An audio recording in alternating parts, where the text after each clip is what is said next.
ਵਾਹਿਗੁਰੂ ਜੀ ਕਾ ਖਾਲਸਾ ਵਾਹਿਗੁਰੂ ਜੀ ਕੀ ਫਤਿਹ। किताब जियोपॉलिटिक्स, लेखक नवनीत चतुर्वेदी। अध्याय पहला, पॉलिटिक्स, लॉबिंग ਅਤੇ ਭਾਰਤੀ ਰਾਜਨੀਤੀ 'ਚ ਵਿਦੇਸ਼ੀ ਦਖਲ। ਹਰ ਇਨਸਾਨ ਆਪਣੇ ਟੈਲੈਂਟ ਦੇ ਕਾਰਨ ਜਾਣਿਆ ਪਹਿਚਾਣਿਆ ਜਾਂਦਾ ਹੈ ਅਤੇ ਉਸ ਦਾ ਕਰੀਅਰ ਗ੍ਰਾਫ ਟੈਲੈਂਟ ਦੇ ਨਾਲ ਨਾਲ ਇੱਕ ਹੋਰ ਫੈਕਟਰ ਉੱਤੇ ਵੀ ਨਿਰਭਰ ਕਰਦਾ ਹੈ ਅਤੇ ਉਹ ਹੈ ਲੌਬਿੰਗ।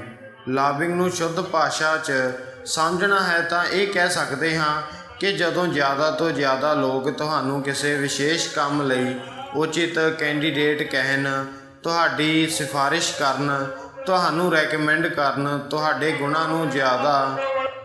ਲੌਬਿੰਗ ਨੂੰ ਸ਼ੁੱਧ ਆਪਣੀ ਭਾਸ਼ਾ 'ਚ ਸਮਝਣਾ ਹੈ ਤਾਂ ਇਹ ਕਹਿ ਸਕਦੇ ਹਾਂ ਕਿ ਜਦੋਂ ਜ਼ਿਆਦਾ ਤੋਂ ਜ਼ਿਆਦਾ ਲੋਕ ਤੁਹਾਨੂੰ ਕਿਸੇ ਵਿਸ਼ੇਸ਼ ਕੰਮ ਲਈ ਉਚਿਤ ਕੈਂਡੀਡੇਟ ਕਹਿਣ, ਤੁਹਾਡੀ ਸਿਫਾਰਿਸ਼ ਕਰਨ, ਤੁਹਾਨੂੰ ਰੈਕਮੈਂਡ ਕਰਨ, ਤੁਹਾਡੇ ਗੁਣਾਂ ਨੂੰ ਜ਼ਿਆਦਾ ਪ੍ਰਚਾਰਿਤ ਕਰਨ ਅਤੇ ਔਗਣਾਂ ਨੂੰ ਛੁਪਾਉਣ ਅਤੇ ਤੁਹਾਡੇ ਮੁਕਾਬਲੇ 'ਚ ਆਉਣ ਵਾਲੇ ਜਾਂ ਸੰਭਾਵਿਤ ਮੁਕਾਬਲਾਕਰਤਾ ਨੂੰ ਇੱਕ ਪਾਸੇ ਕਰਦੇ ਰਹਿਣ, ਇਹ ਲੌਬਿੰਗ ਅਖਵਾਉਂਦੀ ਹੈ। ਲੌਬਿੰਗ ਵੀ ਆਪਣੇ ਆਪ 'ਚ ਇੱਕ ਆਰਟ ਮਤਲਬ ਟੈਲੈਂਟ ਹੈ ਅਤੇ ਇਸ ਵਿੱਚ ਬਹੁਤ ਪੇਸ਼ੇਵਰ ਨਿਪੁੰਨਤਾ ਦੀ ਜ਼ਰੂਰਤ ਹੁੰਦੀ ਹੈ। ਤੁਹਾਡਾ ਨਿੱਜੀ ਟੈਲੈਂਟ ਇੱਕ ਪਾਸੇ ਹੈ, ਲੌਬਿੰਗ ਦੂਜੇ ਪਾਸੇ ਹੈ। ਸਾਫ਼ ਸ਼ਬਦਾਂ 'ਚ ਲੌਬਿੰਗ ਤੁਹਾਡੇ ਟੈਲੈਂਟ ਨੂੰ ਚਾਰ ਚੰਦ ਲਗਾ ਦਿੰਦੀ ਹੈ। ਉਹ ਇੱਕ ਤਰ੍ਹਾਂ ਸਥਿਤੀਆਂ ਨੂੰ ਬਦਲ ਦੇਣ ਵਾਲੇ ਸਰੋਤ ਦਾ ਕੰਮ ਕਰਦੀ ਹੈ। ਆਪਣੇ ਆਲੇ ਦੁਆਲੇ ਸਮਰਥਕਾਂ ਅਤੇ ਚੇਲੇ ਚਾਪਟਿਆਂ ਦੀ ਫੌਜ ਹੋਣਾ, ਇੱਕ IT ਸੈੱਲ ਹੋਣਾ, ਸੋਸ਼ਲ ਮੀਡੀਆ ਟੀਮ ਹੋਣਾ, ਇਹ ਸਾਰਾ ਕੁਝ ਲੌਬਿੰਗ ਦਾ ਇੱਕ ਦੇਸੀ ਜੁਗਾੜ ਹੈ। ਇਹ ਪੇਸ਼ੇਵਰ ਨਿਪੁੰਨਤਾ ਨਹੀਂ ਹੈ। ਜੇਕਰ ਕਿਸੇ ਦਾ ਉਦੇਸ਼ ਪਾਰਟੀ ਸੰਗਠਨ 'ਚ ਕੋਈ ਛੋਟਾ ਮੋਟਾ ਪਦ ਲੈਣ ਦਾ ਹੋਵੇ ਜਾਂ ਵਿਧਾਇਕ ਸੰਸਦ ਦੀ ਟਿਕਟ ਲੈਣਾ ਹੋਵੇ, ਉੱਥੇ ਤੱਕ ਲੌਬਿੰਗ ਦਾ ਇਹ ਦੇਸੀ ਜੁਗਾੜ ਫਰਾਟੇਦਾਰ ਕੰਮ ਕਰਦਾ ਹੈ। ਪਰ ਜੇਕਰ ਤੁਹਾਡਾ ਉਦੇਸ਼ CM ਅਤੇ PM ਬਣਨ ਦਾ ਹੈ ਤਾਂ ਫਿਰ ਪੇਸ਼ੇਵਰ ਸੰਸਥਾ ਸਮੂਹ ਦੀ ਜ਼ਰੂਰਤ ਪੈਂਦੀ ਹੈ ਜੋ ਤੁਹਾਡੇ ਹੱਕ 'ਚ ਲੌਬਿੰਗ ਕਰ ਸਕਦੇ, ਤੁਹਾਡੀ ਬ੍ਰਾਂਡਿੰਗ ਕਰ ਸਕੇ। ਅਤੇ ਇੱਥੋਂ ਹੀ ਜਿਓਪੋਲਿਟਿਕਸ ਐਂਟਰੀ ਮਾਰਦੀ ਹੈ, ਕਿਉਂਕਿ ਭਾਰਤੀ ਰਾਜਨੀਤੀ 'ਚ ਪੇਸ਼ੇਵਰ ਲੌਬਿੰਗ ਬ੍ਰਾਂਡਿੰਗ ਲਈ ਕੋਈ ਦੇਸੀ ਫਰਮ ਕੰਪਨੀ ਨਹੀਂ ਹੈ। ਜੋ ਹੈ ਉਹ ਕੇਵਲ ਕੰਮ ਚਲਾਊ ਜੁਗਾੜ ਹੈ ਜਿਸ ਤੇਜ਼ੀ ਨਾਲ ਇੱਕ ਵੱਡੀ ਆਬਾਦੀ ਅੰਧ ਭਗਤ ਬਣੀ ਹੈ ਅਤੇ ਕਿਸੇ ਵੀ ਹਾਲਾਤ 'ਚ ਮੋਦੀ ਦੇ ਵਿਰੋਧ 'ਚ ਕੁਝ ਵੀ ਸੁਣਨਾ ਬਰਦਾਸ਼ਤ ਨਹੀਂ ਕਰਦੀ। ਇਹਨਾਂ ਦਾ ਪਰਿਵਰਤਨ ਇਨਸਾਨ ਤੋਂ ਭਗਤ ਅਰਥਾਤ ਪ੍ਰਚੰਡ ਮੂਰਖ ਬਣਨ ਤੱਕ ਦਾ ਸਫ਼ਰ ਖਾਸ ਪੇਸ਼ੇਵਰ ਵਿਦੇਸ਼ੀ ਏਜੰਸੀਆਂ ਦੁਆਰਾ ਕੀਤਾ ਗਿਆ ਹੈ। ਇਹਨਾਂ ਹੀ ਵਿਦੇਸ਼ੀ ਏਜੰਸੀਆਂ ਨੇ ਨਰਿੰਦਰ ਮੋਦੀ ਨੂੰ ਇੱਕ ਖਾਸ ਦ੍ਰਿਸ਼ਟੀਕੋਣ ਨਾਲ ਨਰਿੰਦਰ ਦਾਮੋਦਰ ਦਾਸ ਮੋਦੀ ਬਣਾਇਆ। ਇਹਨਾਂ ਲਈ ਵਡਨਗਰ 'ਚ ਚਾਹ ਦੀ ਥੜੀ 'ਤੇ ਮਗਰਮੱਛ ਵਗੈਰਾ ਕਹਾਣੀਆਂ ਘੜੀਆਂ ਗਈਆਂ। 360 ਡਿਗਰੀ ਉੱਤੇ ਅਰਥਾਤ ਹਰ ਕੋਣ ਉੱਤੇ ਇਹਨਾਂ ਏਜੰਸੀਆਂ ਨੇ ਕੰਮ ਕੀਤਾ ਅਤੇ ਇੱਕ ਮਜ਼ਬੂਤ ਅਕਸ਼ ਬਣਾਇਆ ਗਿਆ। ਕਿਵੇਂ ਹੋਇਆ ਇਹ ਸਾਰਾ ਕੁਝ? ਕਿਸ ਨੇ ਕੀਤਾ? ਫਾਈਨਾਂਸ ਕਿੱਥੋਂ ਆਇਆ? ਭਾਵ ਪੈਸਾ ਕਿੱਥੋਂ ਆਇਆ? ਬਹੁਤ ਉਤਸੁਕਤਾ ਹੋਵੇਗੀ, ਸਬਰ ਰੱਖੋ।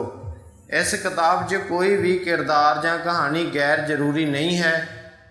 ਸਭ ਦੀ ਕੁਝ ਨਾ ਕੁਝ ਭੂਮਿਕਾ ਰਹੀ ਹੈ।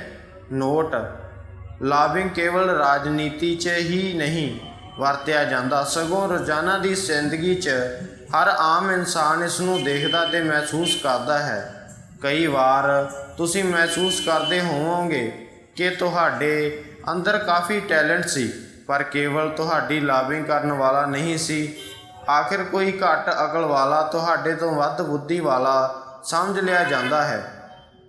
ਉਦਾਹਰਨ ਲਈ ਤੁਸੀਂ ਇੰਝ ਸਮਝ ਲਓ ਕਿ ਜੇਕਰ ਤੁਹਾਡੀ ਕੁੱਲ ਔਕਾਤ 100-200 ਕਰੋੜ ਦੀ ਹੈ ਤਾਂ ਵੀ ਕੋਈ ਬੈਂਕ ਤੁਹਾਨੂੰ 1000 ਕਰੋੜ ਦੇ ਪ੍ਰੋਜੈਕਟ ਲਈ ਫਾਈਨਾਂਸ ਕਰ ਸਕਦਾ ਹੈ।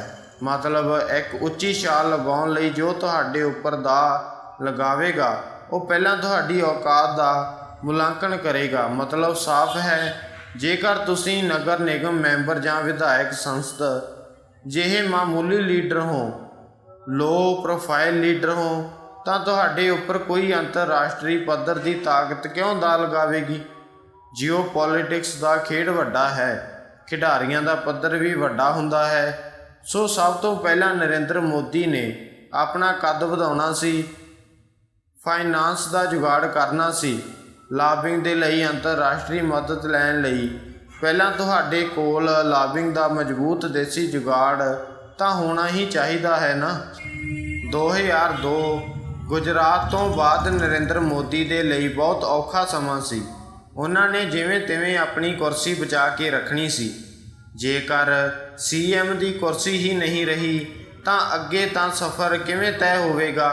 ਨਰਿੰਦਰ ਮੋਦੀ ਸੀਐਮ ਦੇ ਪਦ ਉੱਤੇ ਆਏ ਹੀ ਲਾਬਿੰਗ ਦੇ ਕਾਰਨ ਸਨ ਤੇ ਇੱਥੇ ਉਹਨਾਂ ਦੀ ਲਾਬਿੰਗ ਕੀਤੀ ਸੀ ਸਵਰਗਵਾਸੀ ਸਿਮਰਤੀ ਅਡਵਾਨੀ ਜੀ ਨੇ। ਜੇਕਰ ਉਹਨਾਂ ਦੀ ਕਿਰਪਾ ਨਾ ਹੁੰਦੀ ਤੇ ਉਹ ਨਰਿੰਦਰ ਮੋਦੀ ਨੂੰ ਪੁੱਤਰਾਂ ਵਾਲਾ ਮੋਹ ਨਾ ਕਰਦੀ ਹੁੰਦੀ ਤਾਂ 100% ਅਡਵਾਨੀ ਅਟਲ ਜੀ ਦੇ ਕਹੇ ਅਨੁਸਾਰ ਇਹਨਾਂ ਨੂੰ 2002 'ਚ ਬਾਹਰ ਦਾ ਰਸਤਾ ਦਿਖਾ ਦਿੰਦੇ, ਯਾਨੀ 2001 'ਚ ਮੁੱਖ ਮੰਤਰੀ ਬਣਨ ਤੱਕ ਤੇ 2003 ਤੱਕ ਜਿਵੇਂ ਤਿਵੇਂ ਕੁਰਸੀ ਬਚਾਈ ਰੱਖਣ ਦੀ ਪੂਰੀ ਲਾਬਿੰਗ ਦਾ ਸਿਹਰਾ ਅਡਵਾਨੀ ਜੀ ਦੀ ਧਰਮ ਪਤਨੀ ਨੂੰ ਜਾਂਦਾ ਹੈ। ਇੱਥੇ ਇੱਕ ਹੋਰ ਲਾਬਿੰਗ ਨਰਿੰਦਰ ਮੋਦੀ ਜੀ ਦੇ ਪੱਖ 'ਚ ਹੋਈ ਸੀ। ਉਹ ਕਾਂਗਰਸ ਦੇ ਅੰਦਰਖਾਨੇ ਤੋਂ ਹੋਈ ਸੀ। ਕੇਸ਼ੂ ਭਾਈ ਪਟੇਲ, ਸ਼ੰਕਰ ਸਿੰਘ ਵਾਘੇਲਾ ਤੇ ਸੁਰੇਸ਼ ਮਹਿਤਾ ਅਨੁਸਾਰ ਨਰਿੰਦਰ ਮੋਦੀ ਨੂੰ ਸ਼ੁਰੂਆਤੀ ਫੰਡ ਅਤੇ ਜ਼ਮੀਨੀ ਸਹਿਯੋਗ ਅਹਿਮਦ ਪਟੇਲ ਨੇ ਮੁਹੱਈਆ ਕਰਵਾਇਆ ਸੀ। ਉਹ ਅਹਿਮਦ ਪਟੇਲ ਹੀ ਸਨ ਜਿਨ੍ਹਾਂ ਨੇ ਮੋਦੀ ਦੀ ਸਹਾਇਤਾ ਕੀਤੀ ਤੇ ਜਿਵੇਂ ਤਿਵੇਂ ਪਿਛਲੇ ਦਰਵਾਜ਼ੇ ਤੋਂ ਮਦਦ ਕਰਦੇ ਰਹੇ ਸਨ। ਇਹੀ ਕਾਰਨ ਹੈ ਕਿ ਅਹਿਮਦ ਪਟੇਲ ਰਾਹੁਲ ਗਾਂਧੀ ਦੀ ਗੁੱਡ ਬੁੱਕ 'ਚ ਨਹੀਂ ਹਨ। ਗੁਜਰਾਤ ਦੀ ਭਾਜਪਾਈ ਰਾਜਨੀਤੀ 'ਚ 1993 ਤੋਂ 2000 ਦੇ ਦੌਰਾਨ ਦੋ ਅਲੱਗ-ਅਲੱਗ ਗੁੱਟ ਸਨ, ਹਜੂਰੀਆ ਤੇ ਖਜੂਰੀਆ। ਭਾਜਪਾ 'ਚ ਇਹ ਦੋ ਅਲੱਗ-ਅਲੱਗ ਗੁੱਟ ਬਣਾਉਣ ਦਾ ਸਿਹਰਾ ਨਰਿੰਦਰ ਮੋਦੀ ਨੂੰ ਜਾਂਦਾ ਹੈ, ਜਿਸ ਨੂੰ ਸ਼ੁਰੂਆਤ ਦੀ ਫੰਡਿੰਗ ਅਹਿਮਦ ਪਟੇਲ ਦੀ ਸੀ। ਨਰਿੰਦਰ ਮੋਦੀ ਦੀਆਂ ਹਰਕਤਾਂ ਤੋਂ ਪਰੇਸ਼ਾਨ ਹੋ ਕੇ ਹਜੂਰੀਆ ਤੇ ਖਜੂਰੀਆ ਇਹਨਾਂ ਦੋਵਾਂ ਗੁੱਟਾਂ ਨੇ ਅਟਲ ਬਿਹਾਰੀ ਵਾਜਪਾਈ ਨੂੰ ਸ਼ਿਕਾਇਤ ਕੀਤੀ। ਤਾਂ ਕਿਤੇ ਜਾ ਕੇ ਅਟਲ ਜੀ ਨੇ ਨਰਿੰਦਰ ਮੋਦੀ ਨੂੰ ਗੁਜਰਾਤ ਤੋਂ ਬਾਹਰ ਕੱਢਿਆ ਤੇ ਇਹਨਾਂ ਦੀ ਗੁਜਰਾਤ ਐਂਟਰੀ ਨੂੰ ਰੋਕਿਆ। ਪ੍ਰਵੀਨ ਤੋਗੜੀਆ ਤੇ ਅਮਿਤ ਸ਼ਾਹ ਇਸ ਸ਼ੁਰੂਆਤ ਦੇ ਦਿਨਾਂ 'ਚ ਸਾਥੀ ਰਹੇ ਹਨ ਨਰਿੰਦਰ ਮੋਦੀ ਦੇ। ਆਖਿਰ ਗੁਜਰਾਤ ਵਾਪਸੀ ਦੇ ਲਈ ਜ਼ਰੂਰੀ ਸੀ ਅਟਲ ਬਿਹਾਰੀ ਵਾਜਪਾਈ ਨੂੰ ਤੋੜਨਾ, ਤਾਂ ਉਹ ਮੌਕਾ ਵੀ ਆ ਗਿਆ। ਸੁਰੇਸ਼ ਮਹਿਤਾ ਦੇ ਸੀਐਮ ਬਣਨ ਤੇ ਅਹਿਮਦਾਬਾਦ 'ਚ ਇੱਕ ਰੈਲੀ 'ਚ ਖੂਬ ਨਾਅਰੇ ਲੱਗੇ। ਅਟਲ ਦੀ ਧੋਤੀ ਵਿਕ ਗਈ 6 ਕਰੋੜ 'ਚ ਬਹੁਤ ਹੱਲਾ ਮਚਿਆ। ਭਾਜਪਾ ਦੇ ਸ਼ੁਰੂਆਤੀ ਦੌਰ ਦੇ ਸੰਸਦ ਆਤਮਾ ਰਾਮ ਪਟੇਲ 1984 'ਚ ਪਹਿਲੀ ਵਾਰ ਬਣੇ ਦੀ ਧੋਤੀ ਪਾੜ ਦਿੱਤੀ ਗਈ। ਇਸ ਮਸਲੇ 'ਚ ਕਾਰਕੁਨਾਂ ਦੀ ਭੀੜ ਅਹਿਮਦ ਪਟੇਲ ਦੁਆਰਾ ਫਾਈਨਾਂਸ ਕੀਤੀ ਹੋਈ ਸੀ। ਇਸ ਮਸਲੇ 'ਚ ਪ੍ਰਵੀਨ ਤੋਗੜੀਆ ਅਗਵਾਈ ਕਰ ਰਹੇ ਸਨ ਤੇ ਉਦੋਂ ਇਹਨਾਂ ਉੱਪਰ ਮੁਕੱਦਮਾ ਦਰਜ ਹੋਇਆ ਸੀ ਤੇ ਇਸ ਮਸਲੇ 'ਚ ਹੀ ਨਰਿੰਦਰ ਮੋਦੀ ਦੇ ਪੀਐਮ ਬਣਨ ਤੋਂ ਬਾਅਦ ਕੋਰਟ ਨੇ ਦੁਬਾਰਾ ਇਸ ਮਸਲੇ 'ਚ ਤੋਗੜੀਆ ਉੱਤੇ ਕਾਰਵਾਈ ਕੀਤੀ ਸੀ।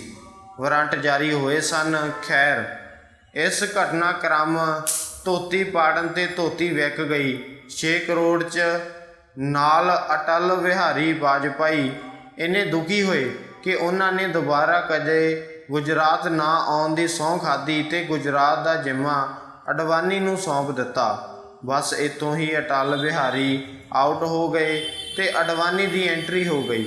ਹੁਣ ਅਡਵਾਨੀ ਨੂੰ ਮਨਾਉਣ ਲਈ ਇਹਨਾਂ ਨੇ ਉਹਨਾਂ ਦੀ ਧਰਮ ਸੁਪਤਨੀ ਨੂੰ ਆਪਣੀ ਮਾਂ ਬਣਾ ਲਿਆ ਤੇ ਉਹਨਾਂ ਦੀ ਹੀ ਸੇਵਾ ਕਰਦੇ ਰਹਿੰਦੇ।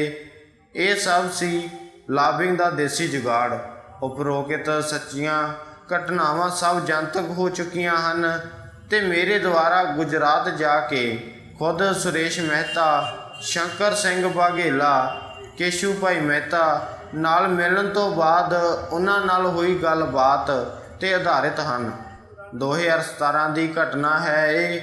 ਮੇਰੀਆਂ ਵੱਧਦੀਆਂ ਹਰਕਤਾਂ ਦੇ ਆਧਾਰ ਤੇ ਜਦੋਂ ਮੈਂ ਜਸ਼ੋਦਾ ਬੇਨ ਨਾਲ ਮਿਲਣ ਦੀ ਜੁਗਤ 'ਚ ਸੀ, ਗੁਜਰਾਤ ਦੀ ਸਪੈਸ਼ਲ ਇੰਟੈਲੀਜੈਂਸ ਸ਼ਾਖਾ ਦੇ ਇਨਪੁਟ ਦੇ ਆਧਾਰ 'ਤੇ ਗੁਜਰਾਤ ਪੁਲਿਸ ਮੈਨੂੰ ਤੁਰੰਤ ਅਹਿਮਦਾਬਾਦ ਸਟੇਸ਼ਨ 'ਤੇ ਲੈ ਗਈ ਅਤੇ ਦਿੱਲੀ ਦੀ ਟਿਕਟ ਨਾਲ ਦੁਬਾਰਾ ਨਾ ਆਉਣ ਦੀ ਹਦਾਇਤ ਨਾਲ ਟ੍ਰੇਨ 'ਚ ਬੈਠਾ ਦਿੱਤਾ ਗਿਆ। ਇਸ ਕਿਤਾਬ ਨੂੰ ਲਿਖਣ ਦਾ ਉਦੇਸ਼ ਇਹ ਨਹੀਂ ਹੈ ਕਿ ਮੈਂ ਕਿਸੇ ਪਾਰਟੀ ਵਿਸ਼ੇਸ਼ ਜਾਂ ਵਿਅਕਤੀ ਵਿਸ਼ੇਸ਼ ਦੇ ਖਿਲਾਫ ਪ੍ਰਾਪੇਗੰਡਾ ਕਰ ਰਿਹਾ ਹਾਂ। ਜਿਓਪੋਲਿਟਿਕਸ ਦਾ ਇਹ ਖੇਡ ਇਹਨਾਂ ਨੇ ਸ਼ੁਰੂ ਨਹੀਂ ਕੀਤਾ ਸੀ, ਇਹ ਤਾਂ ਨਹਿਰੂ ਦੀ ਮੌਤ ਤੋਂ ਬਾਅਦ ਹੀ ਸ਼ੁਰੂ ਹੋ ਚੁੱਕਾ ਸੀ। ਜਿਓਪੋਲਿਟਿਕਸ ਨੂੰ ਸਰਲ ਭਾਸ਼ਾ 'ਚ ਜੇ ਸਮਝਾਂਗੇ, ਜਿਵੇਂ ਇੱਕ ਰਾਜਨੀਤਿਕ ਦਲ ਕਿਸੇ ਦੂਜੇ ਵਿਰੋਧੀ ਦਲ ਨੂੰ ਨਿਪਟਾਉਣ ਲਈ 94 ਪੱਤਰਕਾਰਾਂ ਅਤੇ 94 ਮੀਡੀਆ ਘਰਾਣਿਆਂ ਨੂੰ ਨਾਲ ਜੋੜਦਾ ਹੈ ਅਤੇ ਇਸ ਏਜੰਡੇ ਦੇ ਤਹਿਤ ਖਬਰਾਂ ਚਲਾ ਕੇ ਦੁਸ਼ਪ੍ਰਚਾਰ ਕੀਤਾ ਜਾਂਦਾ ਹੈ, ਜਾਂ ਕਈ ਵਾਰ ਇਹ ਹੀ ਰਾਜਨੀਤਿਕ ਦਲ 'ਚ ਆਪਣੇ ਵਿਰੋਧੀਆਂ ਨੂੰ ਨਿਪਟਾਉਣ ਲਈ ਮੁਖਬਰੀ ਕੀਤੀ ਜਾਂਦੀ ਹੈ, ਉਹਨਾਂ ਦੀ ਕਮਜ਼ੋਰ ਨਸ ਫੜੀ ਜਾਂਦੀ ਹੈ ਅਤੇ ਫਿਰ ਮੌਕਾ ਦੇਖ ਕੇ ਵਿਰੋਧੀ ਨੂੰ ਚਿੱਤ ਕੀਤਾ ਜਾਂਦਾ ਹੈ।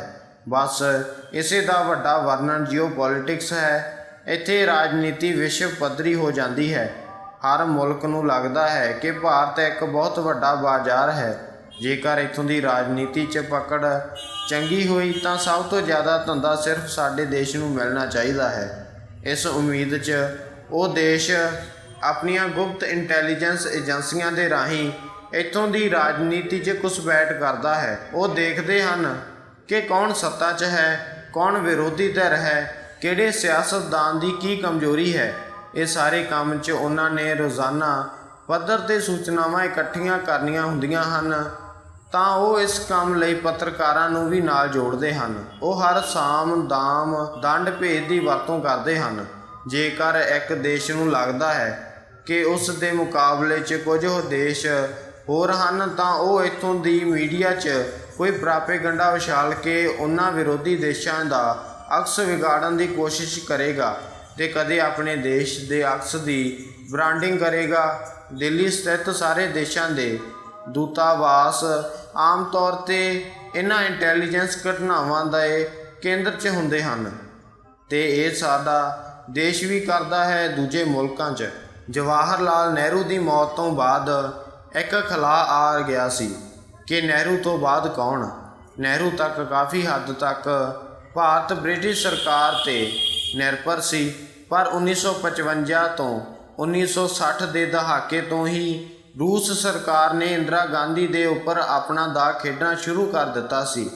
ਦੇਖਿਆ ਜਾਵੇ ਤਾਂ ਇੰਦਰਾ ਦੀ ਤਾਜਪੋਸ਼ੀ ਅਤੇ 1947 ਦੀ ਜੰਗ, ਇਹ ਸਭ ਬਿਨਾਂ ਰੂਸੀ ਮਦਦ ਦੇ ਸੰਭਵ ਨਹੀਂ ਸੀ। ਉਨ੍ਹਾਂ ਹੀ ਦਿਨਾਂ 'ਚ ਅਮਰੀਕਾ ਭਾਰਤ 'ਚ ਆਪਣੀ ਇੱਜ਼ਤ ਜਮਾਉਣ ਲਈ ਤੇਜ਼ੀ ਨਾਲ ਹੱਥ ਪੈਰ ਮਾਰ ਰਿਹਾ ਸੀ, ਪਰ ਰੂਸ ਦੇ ਕਾਰਨ ਅਮਰੀਕਾ ਨੂੰ ਮੌਕਾ ਨਹੀਂ ਮਿਲ ਸਕਿਆ ਅਤੇ ਖੁਨਸ 'ਚ ਅਮਰੀਕਾ 1960 ਦੇ ਦਹਾਕੇ ਤੋਂ ਹੀ ਪਾਕਿਸਤਾਨ ਦੀ ਮਦਦ ਕਰਦਾ ਰਿਹਾ। ਜਿਓਪੋਲਿਟਿਕਸ 'ਚ ਇਹੀ ਹੁੰਦਾ ਹੈ, ਚੋਰ ਦੇ ਉੱਪਰ ਮੋਹਰ ਬੈਠ ਜਾਇਆ ਕਰਦੇ ਹਨ। ਜੇਕਰ ਰੂਸੀ KGB ਕੁਝ ਕਰ ਰਹੀ ਹੈ ਤਾਂ ਉਹਨਾਂ ਉੱਤੇ ਹਰ ਵਕਤ ਅਮਰੀਕਨ CIA ਆਪਣੀ ਨਜ਼ਰ ਬਣਾਈ ਰੱਖਦੀ ਹੈ ਅਤੇ ਉੱਥੋਂ ਹੀ ਹੋਰ ਬ੍ਰਿਟਿਸ਼ ਏਜੰਸੀਆਂ ਅਤੇ ਇਜ਼ਰਾਈਲ ਵਾਲੇ ਮੋਸਾਦ ਵੀ ਆਪਣਾ ਕਾਊਂਟਰ ਆਪਰੇਸ਼ਨ ਜਾਰੀ ਰੱਖਦੇ ਹਨ। ਅੱਜ ਦੇ ਹਾਲਾਤਾਂ 'ਚ ਇਹੀ ਹੈ ਕਿ ਜਦੋਂ ਇੱਥੇ TV ਦਾ ਐਂਕਰ ਖਬਰਾਂ ਪੜ੍ਹਦਾ ਹੈ, ਉਸ ਵੇਲੇ ਹੀ ਇਹਨਾਂ ਖੂਫੀਆ ਏਜੰਸੀਆਂ ਦੇ ਏਜੰਟ ਉੱਥੋਂ ਦੀ ਹਰ ਛੋਟੀ ਵੱਡੀ ਖਬਰ ਜੋ ਉਹਨਾਂ ਦੇ ਰਾਜਨੀਤੀ, ਵਪਾਰਕ, ਵਿਸ਼ਵ ਵਿਆਪੀ, ਦੂਰਵਰਤੀ ਯੋਜਨਾ ਦੇ ਲਿਹਾਜ਼ ਨਾਲ ਕੰਮ ਦੀ ਹੁੰਦੀ ਹੈ, ਉਹ ਆਪਣੇ ਆਪਣੇ ਮੁਖੀ ਨੂੰ ਰਿਪੋਰਟ ਕਰਦੇ ਰਹਿੰਦੇ ਹਨ। ਇਹ ਖੂਫੀਆ ਏਜੰਸੀਆਂ ਦੇ ਏਜੰਟ ਕਿਸੇ ਫਿਲਮ ਦੇ ਕਿਰਦਾਰ ਦੀ ਤਰ੍ਹਾਂ 007 ਤਾਂ ਨਹੀਂ ਹੁੰਦੇ, ਬਿਲਕੁਲ ਆਮ ਇਨਸਾਨ ਹੁੰਦੇ ਹਨ ਅਤੇ ਇਹਨਾਂ ਨੂੰ ਅਕਸਰ ਇਹ ਪਤਾ ਹੁੰਦਾ ਹੈ ਕਿ ਭਾਰਤ ਦਾ ਕਿਹੜਾ ਨੌਕਰਸ਼ਾਹ, ਕਿਹੜਾ ਸਿਆਸਤਦਾਨ, ਕਿਹੜਾ ਪੱਤਰਕਾਰ ਕਿੱਥੇ ਕਿੱਥੇ ਕਿਸ ਨਾਲ ਜੁੜਿਆ ਹੋਇਆ ਹੈ, ਕਿਸ ਦੇ ਕਿੰਨੇ ਕਿਹਦੇ ਨਾਲ ਕਨੈਕਸ਼ਨ ਹਨ ਵਗੈਰਾ ਸਭ ਪਤਾ ਹੁੰਦਾ ਹੈ। ਨੋਟ: ਪੱਤਰਕਾਰ ਮਤਲਬ ਸਿਰਫ ਲੂਟੀਅਨਜ਼ ਦਿੱਲੀ ਵਾਲੇ। 1970 ਤੋਂ 1990 ਦੇ ਦਹਾਕੇ 'ਚ ਕਈ ਕਮਿਊਨਿਸਟ ਅਤੇ ਕਾਂਗਰਸੀ ਸੰਸਦ 'ਚ ਆਪਣਾ ਚੋਣ ਪਰਚਾ ਰੂਸੀ KGB ਤੋਂ ਪ੍ਰਾਪਤ ਕਰਦੇ ਸਨ।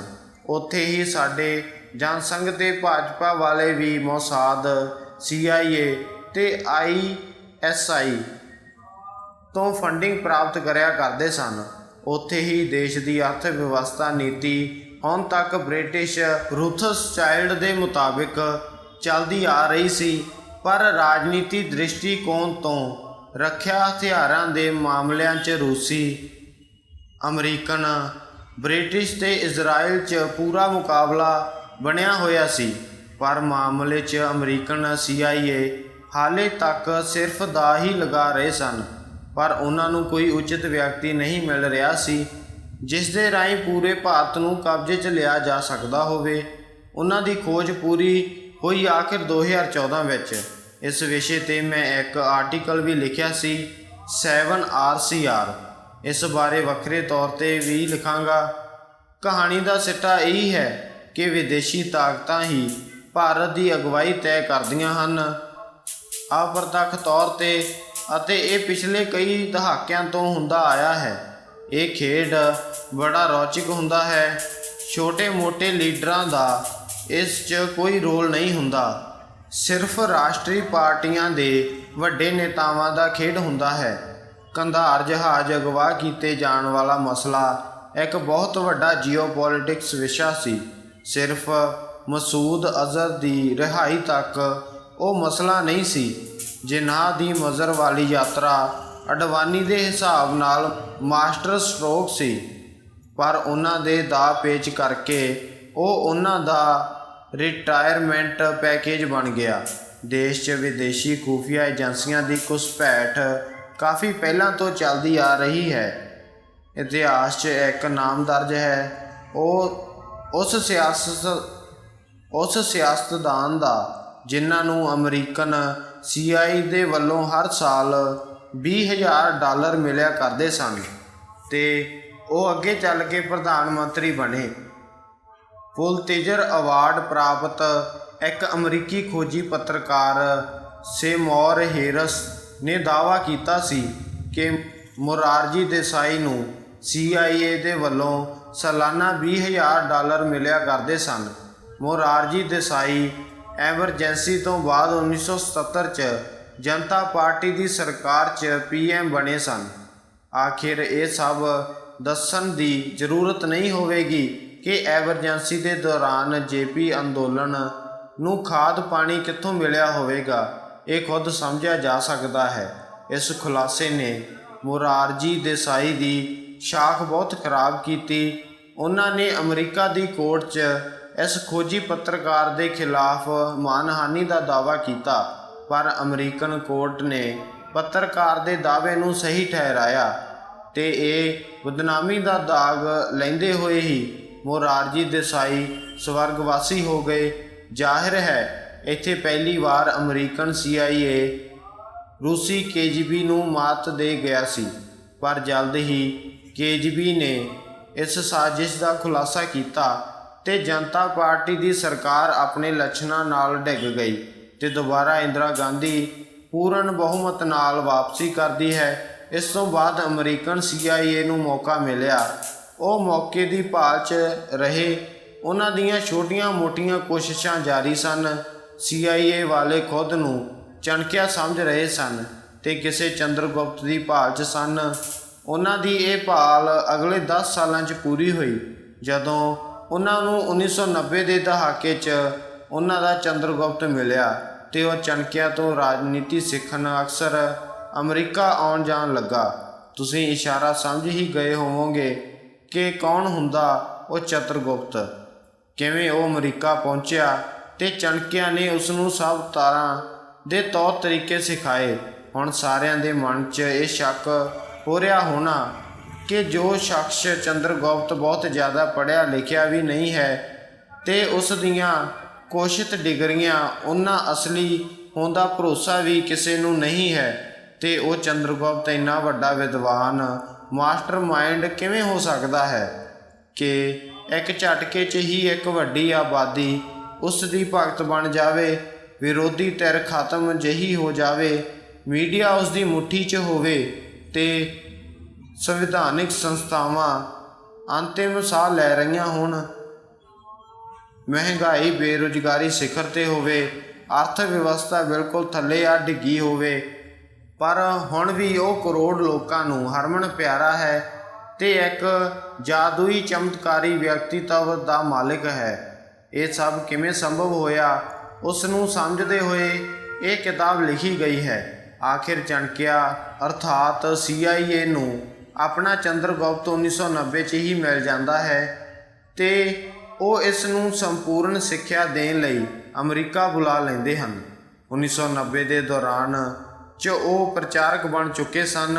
ਬੁਲੰਦ ਆਵਾਜ਼ 'ਚ ਆਤਮ ਵਿਸ਼ਵਾਸ ਨਾਲ ਬੋਲਣਾ ਇਹ ਉਹਨਾਂ ਨੂੰ ਰੱਬ ਵੱਲੋਂ ਬਖਸ਼ਿਆ ਇੱਕ ਗੁਣ ਸੀ।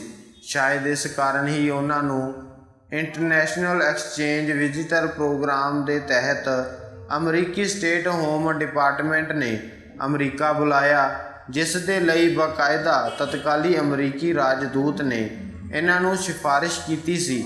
ਹਾਲਾਂਕਿ ਉਸ ਵਿਅਕਤੀ ਦੇ ਭਾਰਤੀ ਵਿਦੇਸ਼ ਸਕੱਤਰ ਨੇ ਇਹਨਾਂ ਦੇ ਨਾਮ ਉੱਪਰ ਵਿਰੋਧ ਜਤਾਇਆ ਸੀ, ਪਰ ਜਿਵੇਂ ਤਿਵੇਂ ਇਹਨਾਂ ਦਾ ਨਾਮ ਮਨਜ਼ੂਰ ਹੋ ਹੀ ਗਿਆ ਸੀ ਤੇ ਇਹਨਾਂ ਦਾ ਅਮਰੀਕਾ ਆਉਣ ਜਾਣਾ ਟਹਿਲਣਾ ਸਭ ਉੱਥੋਂ ਦੇ ਸਰਕਾਰੀ ਖਰਚੇ ਉੱਤੇ ਸੀ।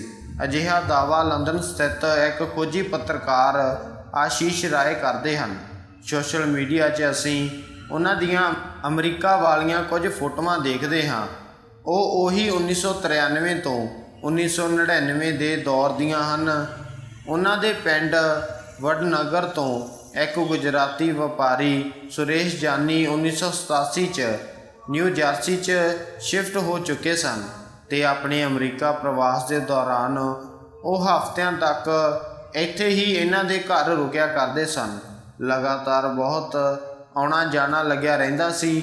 ਅਮਰੀਕਾ ਤੋਂ ਇਲਾਵਾ ਦੂਜੇ ਕਈ ਦੇਸ਼ਾਂ 'ਚ ਯਾਤਰਾਵਾਂ ਇਸੇ ਸਮੇਂ ਦੌਰਾਨ ਹੋਈਆਂ ਹਨ। ਖੈਰ, ਇਹ ਸਮਝਿਆ ਜਾ ਸਕਦਾ ਹੈ ਕਿ ਉਹਨਾਂ ਨੇ ਇਹਨਾਂ ਸਾਲਾਂ 'ਚ ਉੱਥੇ ਸੰਪੂਰਨ ਸਿਖਲਾਈ ਲਈ ਹੋਵੇਗੀ ਤੇ ਉਹਨਾਂ ਦੇ ਵਿਅਕਤੀਤਵ 'ਚ ਨਿਖਾਰ ਇੱਥੋਂ ਹੀ ਆਇਆ ਹੋ ਸਕਦਾ ਹੈ। ਉਹ ਜਿਵੇਂ ਤਿਵੇਂ ਗੁਜਰਾਤ ਦੇ ਮੁੱਖ ਮੰਤਰੀ ਪਦ ਤੱਕ ਆਪਣੇ ਦੇਸੀ ਲਾਬਿੰਗ ਜੁਗਾੜ ਨਾਲ ਪਹੁੰਚ ਗਏ ਸਨ, ਜਿਸ 'ਚ ਅਡਵਾਨੀ ਦੀ ਧਰਮ ਪਤਨੀ ਦਾ ਬਹੁਤ ਵੱਡਾ ਰੋਲ ਸੀ। ਉਹਨਾਂ ਦੀ ਸਿਫਾਰਿਸ਼ ਸਿਮਰਤੀ ਅਡਾਨੀ ਹੀ ਕਰਿਆ ਕਰਦੀ ਸੀ ਤੇ ਉਹਨਾਂ ਦੀ ਜਿੱਦ ਅੱਗੇ ਅਡਵਾਨੀ ਸਮਰਪਣ ਕਰ ਚੁੱਕੇ ਸਨ। ਵਾਹਿਗੁਰੂ ਜੀ ਕਾ ਖਾਲਸਾ, ਵਾਹਿਗੁਰੂ ਜੀ ਕੀ ਫਤਿਹ।